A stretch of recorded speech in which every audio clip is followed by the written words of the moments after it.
This plugin is very used amongst all the YouTubers and it's free. So let's dive into it. Common technique that we all do all the time is the zoom, just to emphasize something or zoom into something. Instead of keyframing it manually, now we can do it all automatically with one plugin. And it's called Magic Zoom. Once you install it, just search for it in Effects and press the little star so it will stay in your favorite, because you are going to use it frequently. The best thing is to add it on an adjustment layer, so that's how we're gonna do it today. But also you can add it directly to your clip. Add the adjustment layer and after that search for the plugin, just type Magic, drag it and drop it to our adjustment clip. So now you can change it if you want it to be either longer or shorter.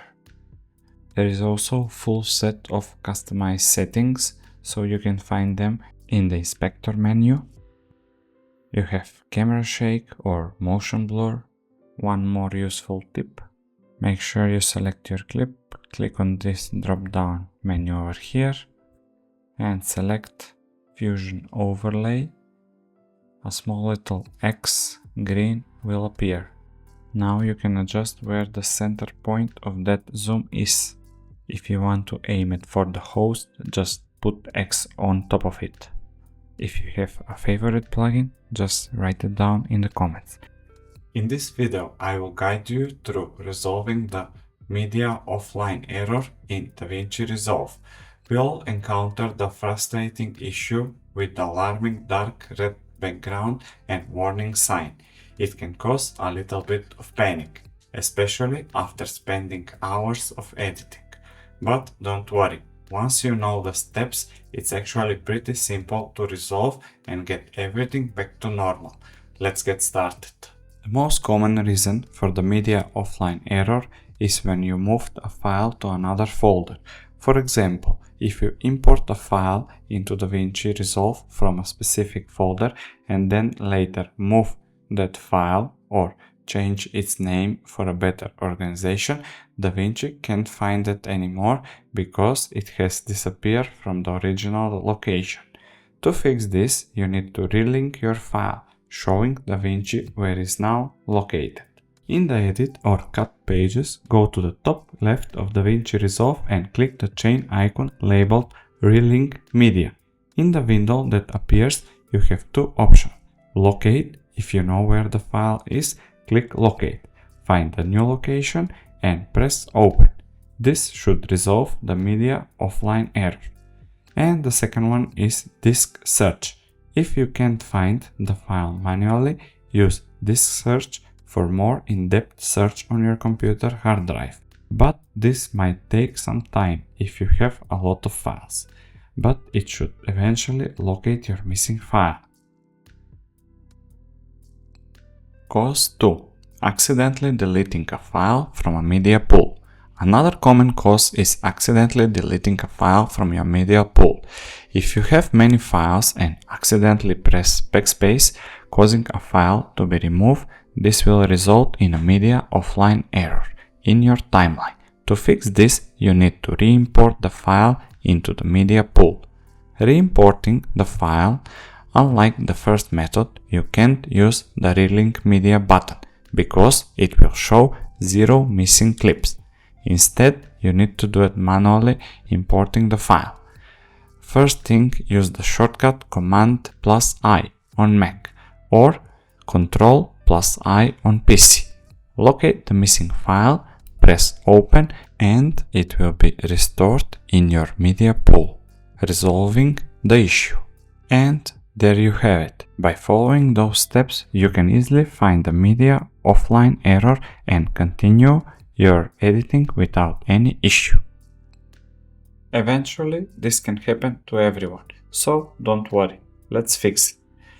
You are working for hours and finally ready to export your project. Then, in a couple of seconds, it's done. That's not normal at all, right? Exporting an hour-long video in a couple of seconds. No, it should take way longer than that. The problem has a super easy fix. and usually it's caused by accidental keystroke during the editing. Just navigate to the Deliver page to export the video, and instead of in and out range, you need to select the entire timeline. Now, if we are going to render, it's gonna take quite some time, just like it should. In this tutorial, you will learn how to blur the background of your video using DaVinci latest defocus background feature. Let's get started. The first thing that you need to do, select your clip and navigate to the color page. Then in Effect, search for defocus background. Add it to the node.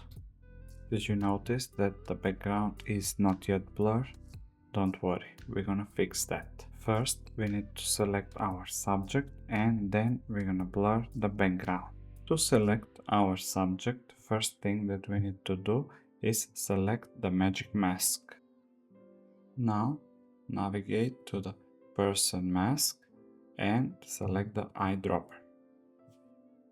Next thing is to select the part of video that we want to stay in focus. Simple, just draw with the blue line on top of the person. And now DaVinci will know which part we want to isolate, and will automatically create the mask for us. Once we finish painting with the blue line, we can toggle the overlay option just to check the results. Also, I think it's better if you want to switch the quality mode to better. This will improve the mask a lot, and the selection will be precise. Our next step is carefully to review the selection just to make sure there's no errors. Let's zoom a little bit and inspect. In this area over here, we need to add a little bit more with the eyedropper. I think we're good on the left side, also on the right side. The same thing, we need to select more from the bathrobe. Also over here, we're gonna select the minus and remove some portions that we don't need. We successfully created mask on a video, but only on one frame. Now, if we go further, we can see that the mask disappeared. We need to do a motion tracking, so the mask will stay through the entire video. This step is very easy. Just click on this arrow and Magic Mask will automatically do the job. Now, when it's done, the effect is automatically applied. By default, it's great. But if you want to adjust it, I will recommend to go between 0.4 and 0.8. Don't go above that because it doesn't look natural. Also, you can play with the other settings to make it look more realistic. So we're done with this example. Let's continue with the other. This blur is caused by anamorphic lenses, and it's very easy to recreate.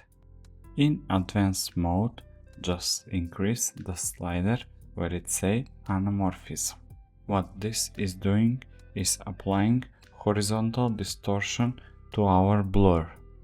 Anamorphic lenses have typically vertical distortion, so let's increase it just to see the results. And now the trick is to decrease it back to 0.2, increase the blur level even more, and there we have our imitated anamorphic lens for free.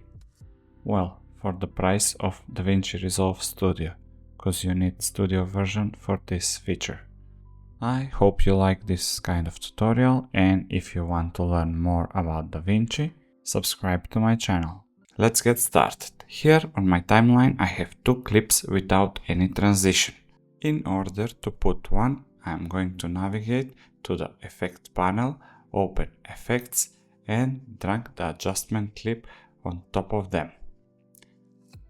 Place your playhead between two of the clips, and with the left and right arrow keys, navigate 5 frames on the left side, trim your adjustment clip, then go in the center, and also the same thing, go 5 frames on the right side with your keyboard. Now crop the clip and we should have left 5 frames and right 5 frames as well.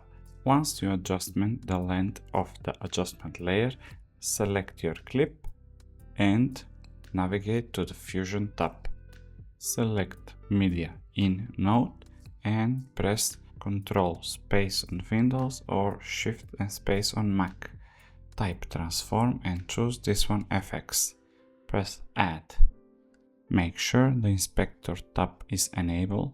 Here we are going to add 4 keyframes. Let's go at the beginning of our clip and put a keyframe on X and Y axis by clicking on this red diamond all the way on the right side. Then go on the end of our first video, that should be right over here, and again click on the red diamond. Then move 1 frame forward to the start of the second video and create another keyframe. And one more time go on the end of our video and put one more keyframe. After you create all 4 of the keyframes, we're gonna leave the first and the fourth on the default values, and we're gonna adjust only the second and the third. Now let's move the time indicator to the second keyframe. Now adjust the value to 1. Go on the third keyframe and do exactly the opposite. Put the value 0. So if you follow me, you should get something like this, split screen. Now open Spline and select Transform. Zoom to fit to see all of them nice and clear, and click on the empty space. Ctrl and A to select all of them together. Now the fun part, press S and let's adjust them together. Drag the handle of our second keyframe all the way down. Now the first keyframe handle, but holding Alt. Extend it almost touching the second one. Just leave some space between them, and now the third. Similar to the second one, bring it all the way up. Now the last keyframe, grab the handle with Alt and almost touching the third one. Just leave some space between them. And this is how the graph should look. But now we have empty space, so let's fix that. On the edges, we're gonna select Mirror. That will hide all the empty space. There is one more thing to make it even better. Just navigate to Settings and select Motion Blur. Bump up the quality all the way up to 10, and if you like, you can change the rest of the settings. But I will leave them as default. Let's navigate to the edit page to see the preview for our transition. And thank you so much for watching.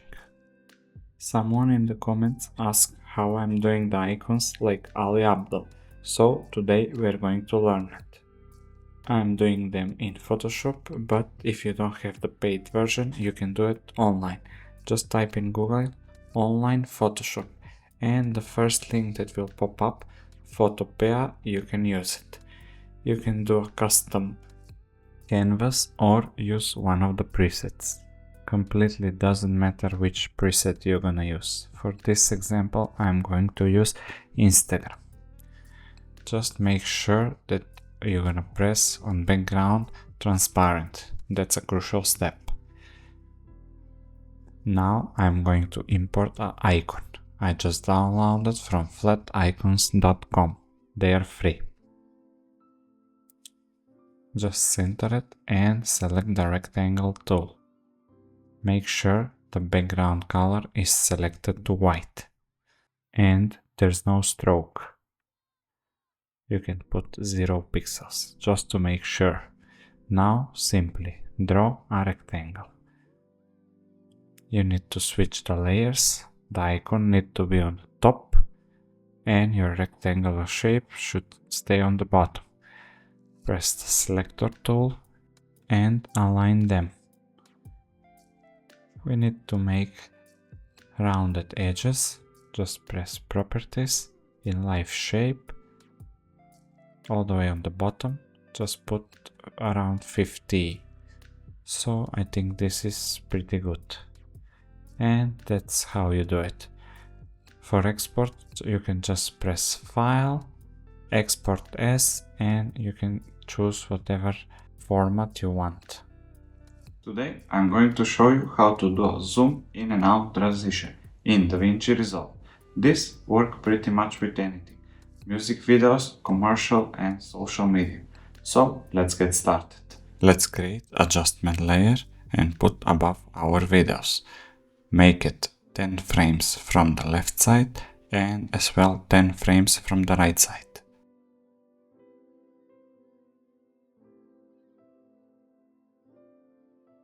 Once you're done, select it and go in Fusion. Here, select the media one and open the tools by holding Shift and space. Type transform, but make sure that you will select this one without XY. Now, put your playhead in the middle of the clip, keyframe the zoom and go all the way on the beginning of the clip. Also keyframe the zoom, and one more time on the end of the clip make a keyframe. Now let's go in the middle keyframe and put the zoom 1.3. Scroll down to animation and adjust the motion blur all the way up. Go in spline, click on transform, select all of them by holding Ctrl A and press S to make a curve. And there we go, we are done. Now let's review it.